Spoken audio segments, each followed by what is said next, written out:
Bonjour, bonjour, bienvenue dans les studios de Batijournal TV. Avec moi, monsieur Frédéric Carteret, bonjour.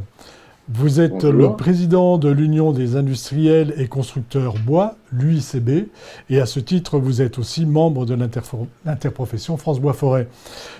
Une question, comment votre organisation a-t-elle géré cette crise sanitaire?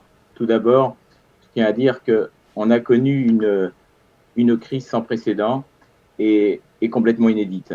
Donc, au départ, c'était une réflexion que nous menions plutôt, euh, j'aurais tendance à dire au jour le jour, presque heure par heure, service par service, cas par cas, adhérent par adhérent.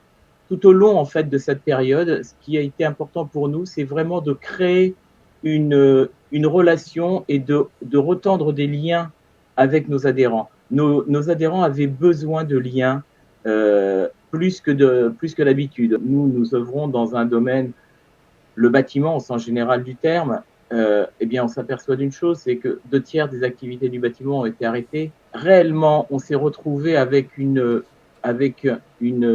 violence que nous n'avions jamais connue. Paradoxalement, les gens étaient relativement proches. Nos adhérents nous posaient beaucoup de questions, avaient besoin d'être rassurés. Donc, il y avait vraiment une proximité de terrain, alors que nous n'étions plus sur le terrain, une proximité de terrain qui est très paradoxale, en fait, avec la crise que nous avons vécue. Et le maître mot, comme vous pouvez l'entendre dans mes propos, c'était vraiment s'adapter. Euh, S'adapter. Est-ce que vous avez pris ce temps aussi pour travailler un petit peu sur la reprise des chantiers, notamment avec les mesures qui ont été mises en place par l'OPP-BTP?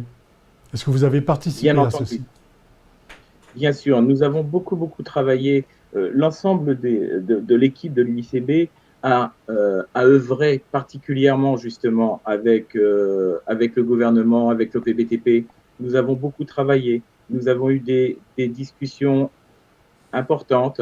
Et d'ailleurs, il faut souligner les actions du gouvernement qui nous ont écoutés, qui nous ont tous écoutés d'ailleurs, pour essayer d'enrayer au mieux cette crise, de la passer, d'adapter et de systématiquement adapter des mesures sanitaires qui étaient nécessaires pour chacun de nos métiers. Merci d'être venu nous le dire dans les studios de Batijournal TV et à bientôt.